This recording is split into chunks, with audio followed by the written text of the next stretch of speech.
Қалада қазақтың ұлттық ойыны тоғызқұмалақтан әйелдер арасындағы Қазақстан Республикасының чемпионаты бастау алды. Сайыс жастар мен жасөспірімдер арасындағы командалық чемпионат. Додаға еліміздің жер-жерінен топ жарған тоғызқұмалақ шеберлері келді. Тақырыпты әріптесім Ботагөз Сағитжанова жалғастырады.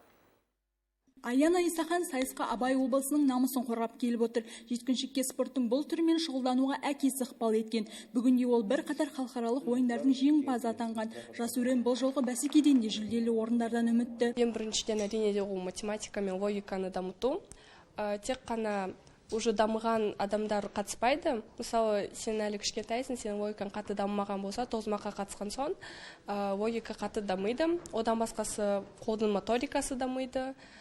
Тез ойлауға және де шыдамдылыққа барлығына тоғызқұмалақ үйретеді. Жарыс 11 желтоқсанға дейін жалғасады. Аталмыш сайысқа өтінім еліміздің 10 аймағынан келіп түскен. Алматы, Маңғыстау, Павлодар, Түркістан, Қызылорда облыстарынан келген командалар бір апта бойы тоғызқұмалақтан бақ сынаспақ. Қатысушылардың жасы 14-тен басталады. Бұл тоғызқұмалақтан өтіп жатқан алғашқы чемпионат емес, өйткені бұл спорт түрінен сайыс тұрақты түрде үзіліссіз 10 жыл қатарынан ұйымдастырылып келеді. Ал қаламызда осымен 3-ші мәрте өтуде. Әр командада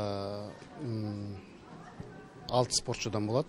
Жарыс классика және блиц түрлері бойынша өтеді. Классика дегеніміз енді әр турға 3 сағаттан уақыт береді. Блиц дегеніміз 14 минут уақыт береді, 7 минуттан. Солай екі түрінен өткіземіз. Бұнда енді бірінші орын алған, екінші орын алған командалар Қазақстан Республикасының спорт шебері деген атағына ие болады. Өңірде тоғызқұмалақ кәсіпқой спорт түрі ретінде қарқынды даму үстінде. Додаға қатысушылардың әрқайсысы мың ішінен суырылып шығып, іріктеу кезінде тартысты ойын көрсеткендер.